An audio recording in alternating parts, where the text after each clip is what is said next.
يا صباح النور والهنا والسرور.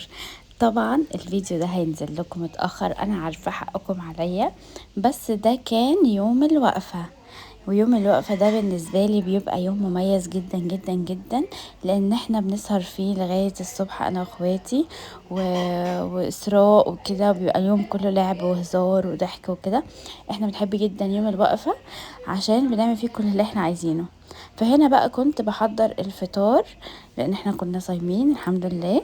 فكنت هعمل مكرونه وايت صوص بالجمبري، واحنا بنحب جدا المكرونه الوايت صوص بالجمبري. فكنت بقى هنا مش عارفه اعملها مكرونه وعليها الجمبري على طول، ولا اعملها زي البشاميل. فنيلي وعمرو قالوا لي لا اعمليها لنا زي البشاميل وكده، عشان احنا بنحبها قوي قوي كده. فعملتها وكانت خطيره يا جماعه، خطيره.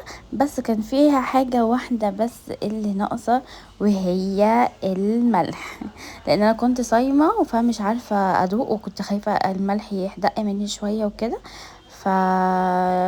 هو قل شويه، يعني هما بالنسبه لهم كان الملح عادي، بس عشان انا بحب الملح يبقى زياده في الاكل، فكان بالنسبه لي لا محتاج ملح شويه.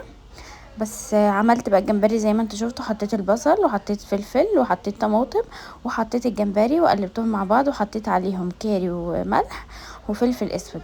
ما بحطش حاجه تاني، انتوا عارفين الكاري معايا في كل حاجه من كل اكلي. وهنا بقى كنت حطيت الجمبري زي البشاميل، وطبعا مش هصور لكم بقى بشاميل تاني، انتوا زهقت مني ومن البشاميل بتاعي. وهنا بقى كان الشكل لابسه بيجامه الوقفه، وكنا نازلين رايحين بقى عند ماما عشان نكمل بقيه اليوم. يا جماعه النهارده نسيت اصور لكم المكرونه بسبب ان الاذان اذن، فاحنا كنا مستعجلين جدا جدا جدا. فخلصنا اكل ونزلنا على طول وصورت لكم الخروف زي ما انتم شفتوه. يعني الولاد تحت كانوا بيعذبوه والله، عمالين يضربوا فيه ويعملوا كده. بس وكان عندي مشوار رحته، كان عندي عزا، فرحت العزا الاول، وبعد كده جيت عند ماما غيرت ونزلت الكافيه، عشان احنا متعودين كل سنه ربنا يديمها يا رب ان احنا يوم الوقفه سواء عيد صغير او عيد كبير ان احنا بنتجمع هنا كلنا مع بعض ونسهر لغايه صلاه العيد الصبح. فدلوقتي انا قاعده لوحدي ومستنيه اسراء ومستنيه امنيه، عشان احنا متعودين ان احنا بنسهر. وهصور لكم صلاه العيد، احنا على فكره قدامنا هنا ساحه الصلاه على طول، فهصور لكم الصلاه من هنا من قدامي ومن فوق كمان من عند بيت ماما. فكل سنه وانتم طيبين وعيد سعيد عليكم ان شاء الله، واستنوني في باقي الفيديو النهارده. عشان بس انا بقى قاعده دلوقتي مستنياهم، وهنعمل حاجات كتير قوي. جايبه لهم معايا كوتشينه، وجايبه لهم معايا سكرو. سكرو دي لعبتنا المفضله. وكمان في لعبه تانية بنلعبها يا جماعه، بنموت على نفسنا من الضحك، لعبه اسمها بنجورن وذ يو. اسراء اللي عرفتها لنا العيد اللي فات. عايزه اقول لكم اقسم بالله من كتر الضحك، احنا ظهري وجعني من كتر الضحك بجد. خطيره خطيره خطيره. فطبعا عشان في ناس مش هينفايت لهم معانا في الفيديو، زي اختي وجوزي وجوز اسراء وكده، فمش هنعرف للاسف ان احنا اوريكم اللعبه يعني. فهحاول على قد ما اقدر ان انا اوريكم اللعبه، حتى لو انا قصه بس. فاستنونا بقى عشان نشوف. طبعا انا دلوقتي اصلا دماغي هتتفرتك بجد، مش قادره صاحيه النهارده متاخر، صحيت متاخر. فحاسه ان انا دماغي مصدعه جدا، فعايزه اشرب قهوه. وانا بطلت اشرب قهوه عاديه، انا بحب جدا القهوه المحوج، بس بطلت اشرب قهوه عشان خاطر بتعلي لي ضغطي جدا. فبقيت بشرب قهوه باللبن، قهوه بالبندق. تعالي تعالوا بصوا يا جماعه، ده منظر. ده منظر. طبعا انتوا عارفين مين اللي معانا العادي. هي تقريبا نيلي استبدلت البيبي الطبيعي بالعروسه دي. بقت كل حياتنا ماشيين بيها، ما بنعملش اي حاجه غير بيها بجد، حرفيا ما بنعملش حاجه غير بيها. فمش عارفه هنعمل ايه بقيه اليوم. النهارده عيد ميلاد حمودي كمان ابن اصلا عماله الف على الكافيه كله مش لاقيه اي زاويه ازور بيها. يعني الفيديوهات اللي فاتت لقيت بصه لفوق، الفيديوهات التانية لقيت نفسي بصه لتحت. مين؟ فمش لاقيه بقى زاويه اصور بيها. فتعالوا نشوف مين اللي جه دلوقتي حالا.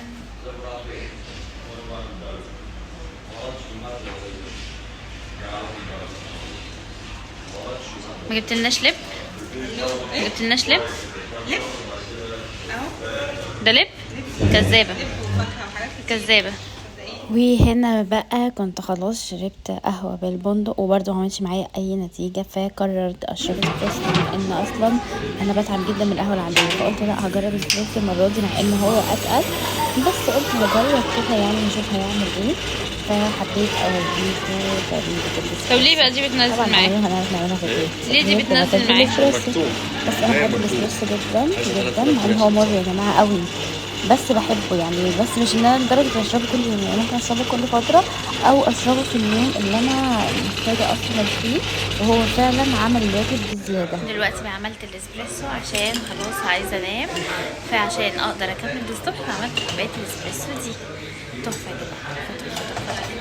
ومين قاعد معانا بقى ورا؟ اسراء وامنيه، ودلوقتي هنلعب ونكمل بقيه اليوم مع بعض. انا عارفه ان انتوا زهقتوا مني عشان عماله اقول لكم هنكمل بقيه اليوم مع بعض، هنكمل بقيه اليوم مع بعض، بس انا زي ما وعدتكم كل حاجه بعملها او كل خطوه بخطيها عايزاكم تبقوا معايا فيها يعني وكده، فيلا نكمل بقيه اليوم.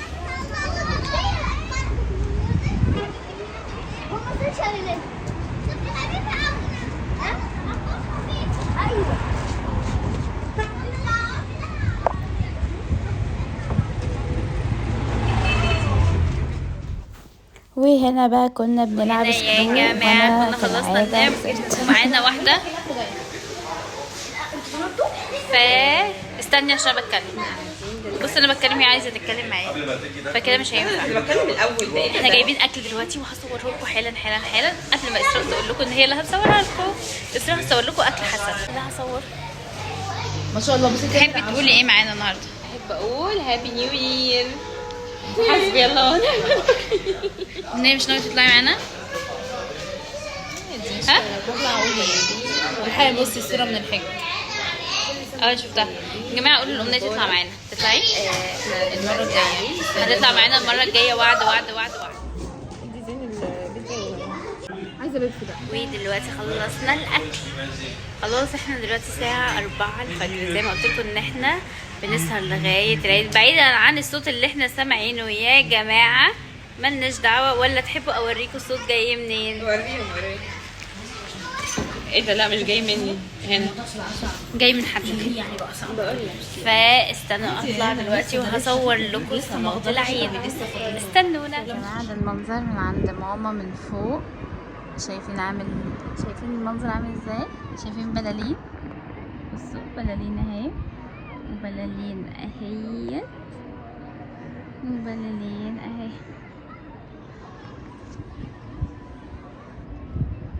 بصوا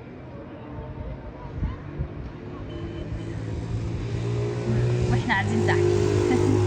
ودلوقتي احنا قاعدين في انتظار صلاة العيد، قاعدين بره. عربيات الشرطه بقى ظهرت وكله بقى ابتدى يجي الناس. انا صورت لكم من فوق، واقف دلوقتي قدامنا. بصوا في ناس بتعدي اهي يعني جايبين بقى المسؤوليات بتاعتهم وجايين. خلاص احنا دلوقتي الساعه كام؟ وريها لهم كده الساعه كام؟ وريها لهم 7:30. ايه؟ وريها لهم الساعه كام؟ 5:10 اهي وريهم الساعه 5:10. فاستنوا معانا بقى نصور لكم صلاة العيد. الاجواء الصبح تبقى تحفه. بس انا بقى هصور لكم دلوقتي من تحت عامل ازاي ومن فوق عامل ازاي، عشان عملوا حاجه جديده عقبال ما نزلت. استنوا بقى عشان تشوفوا. اروح اقسم بالله كظمتي رجعت كده.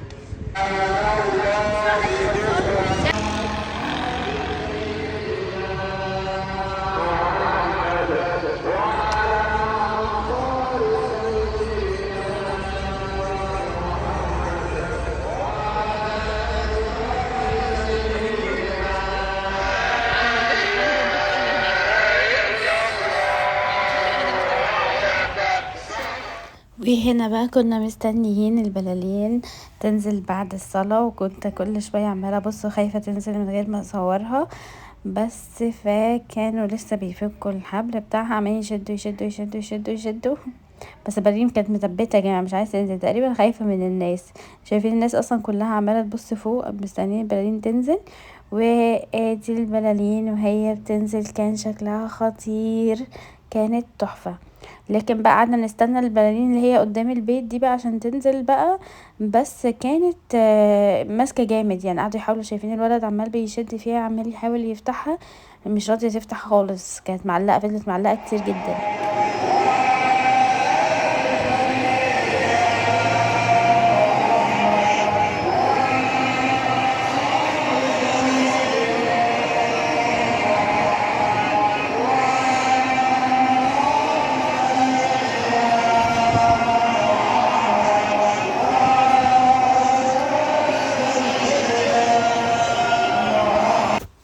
وهنا بقى ماما كانت بتصور لنا من فوق، عشان انا كنت تحت في الوقت ده، فماما كانت بتصور لنا من فوق منظر الصلاة. كانت حلوة قوي قوي قوي. اصلا كمان شكل المصلين وهما بيصلوا مع بعض، لما بيركعوا او بيسجدوا مع بعض، بيبقى المنظر حلو قوي قوي. وزي ما انتم شايفين تحت في عربية اسعاف وعربية مطافي وعربية الشرطة، ده كل سنة بيبقوا موجودين. وزي ما انتوا بقى سمعتوا وشفتوا، كانت هنا البلالين التانية اتفتحت اخيرا. وهنا انا واسراء كنا بنقول لكم باي على اساس اليوم انتهى. ودلوقتي بقى خلاص اليوم انتهى واحنا مروحين على البيت. ان شاء الله بقى استنوني بكره فيديو جديد، عشان طبعا بكره اللي هو مش ليله العيد الاولى، او ممكن اصور لكم النهارده لو رحت في حته. بس انتوا طبعا عارفين احنا مطبقين من امبارح، فيا دوبك هنروح ننام نتقتل، عشان كمان تاني يوم العيد احنا عندنا هيبقى يوم صعب جدا جدا جدا، عشان هيبقى الذبيح الكبير. فاستنوا بقى بقية الفيديوهات. قولولي هي، قولولي يا جماعة النهاردة كانت نوتي خالص صح؟ ها؟ بصوا عملت نفسها نايمة. فاستنوا بقى معايا بقية الفيديوهات، مش الفيديو بتاع النهاردة، وهصور لكم كام حاجة. وما تنسوش تعملوا لنا لايك وشير وسبسكرايب، وقولوا ان الفيديو عجبكم النهارده ولا لا. وبقية الفيديو هتلاقوا نص عند اسراء والنص التاني عندي.